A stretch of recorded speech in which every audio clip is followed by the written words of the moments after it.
Hello, this video is going to be dedicated to the Irish House.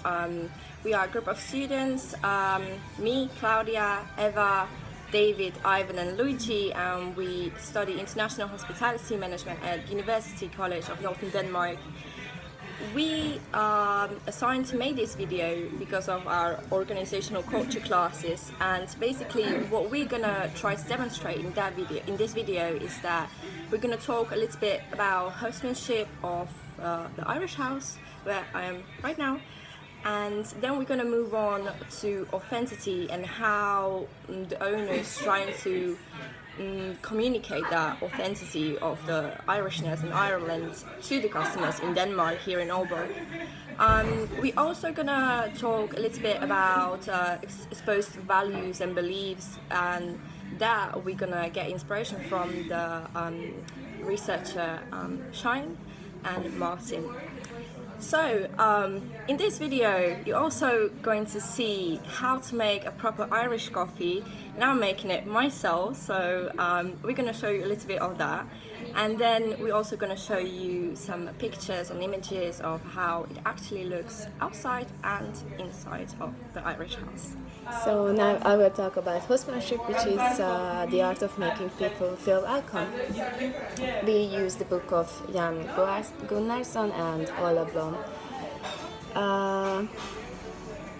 This is basically about creating loyal customers, and how do we create loyal customers is we are making them feel welcome, and how do we make them feel welcome is the atmosphere basically of the place, which is here, which are like really cozy.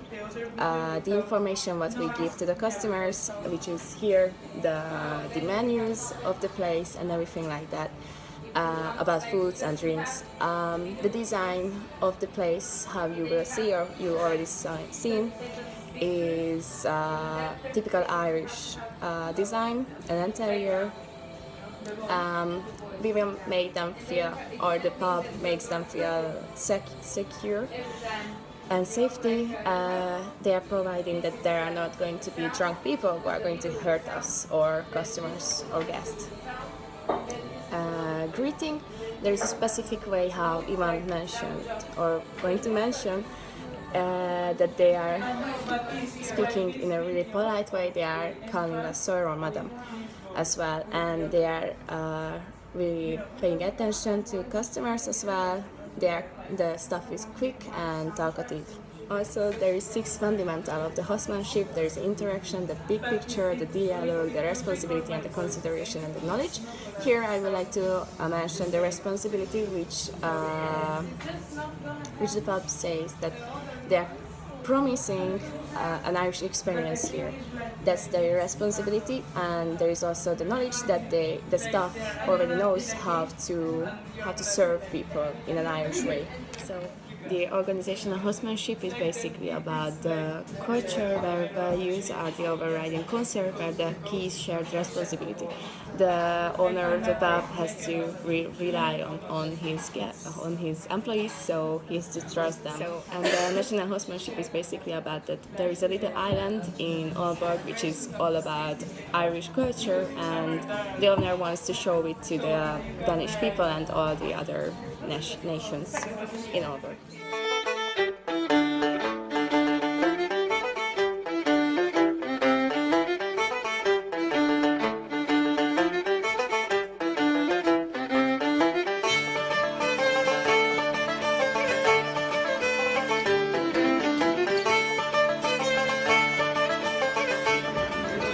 According to Martin, the most commonly studied cultural forms include rituals, stories, jargon, humor and physical arrangements, which are, for example, architecture, interior design and dress codes.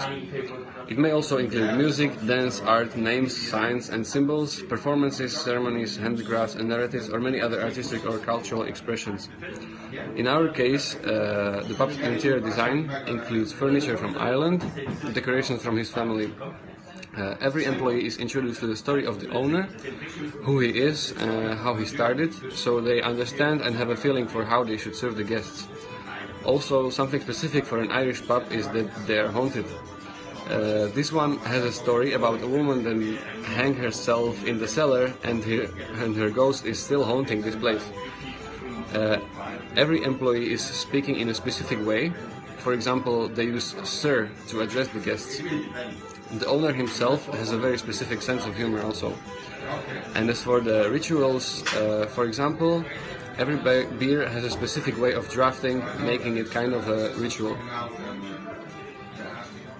So, the loss of traditional sources of meaning and self-identity associated with postmodern market characteristics such as globalization and hyperreality have encouraged the consumers to become active and adapt in appropriating authenticity.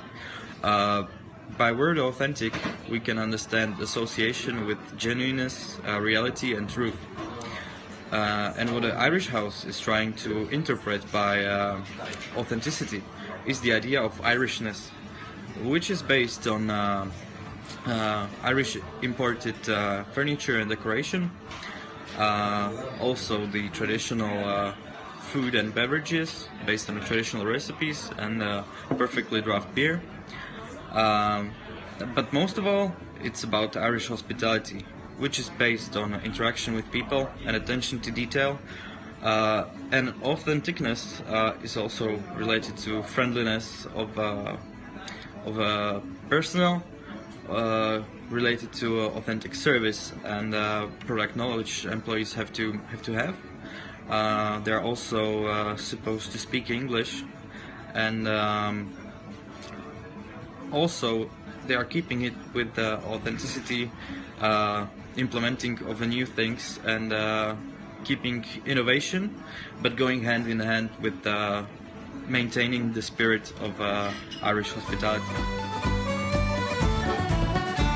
As I was riding over the far from Kerry Mountains, I met with Captain Farrell and his money he was counting. I first produced me pistol and then I drew my sabre, saying stand and deliver, for I am a bold deceiver. Mushroom Duranda, what fall the daddy-o, what fall the daddy-o, there's whiskey in the jar. I counted out his money and it made a pretty penny. The company's espoused values and beliefs are actually the company's goals, because the essence of culture is represented by the basic underlying assumptions and values that exist at a large unconscious level. The company's goal is actually to deliver Irish experience to customers in a proper manner, in a way in which they can actually feel the Irish environment in all its meanings. Human relationship and activities within this company are well defined by the owner. The owner respects the personnel, and in this way he is receiving also respect from their side. Even if the employees are not Irish, they are trained to service the experience by receiving all the necessary tools in order to learn how to serve people in an Irish way. This Irish spirit is the most valued fact within the company and is treated at a high intensity. According to Edgar Schein, the organizational culture is created, evolved and manipulated by leaders. In our case, the leader, the owner of the house, has created the Irish culture and atmosphere, respecting the same base principle of Ireland pubs. There are three levels of culture: artifacts and behaviors, values and beliefs, as well as basic assumptions or deeper assumptions. The criteria for the organization's success is represented by product quality, market share, and technological leadership, facts that are accomplished by the company in a proper manner. As I stated before, regarding the employees, they are learned how to serve people in an Irish way, so they have the right education in this way, experience as well, and the right attitude and the right profile for their position in order to serve the customers.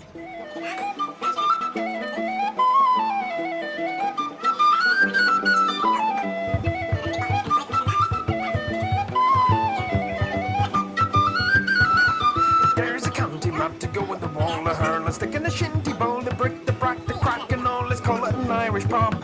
Caffrey sauce, Kilkenny, a pub, the Guinness, pint, the cabbage, crap, the I don't wanna be paddy track. We'll call it an Irish pub.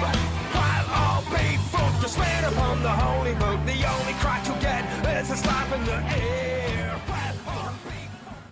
So this was the Irish Embassy of Aalborg. Now we are going to leave. And as you can see, we are already prepared for St. Patrick's Day. We hope you are too.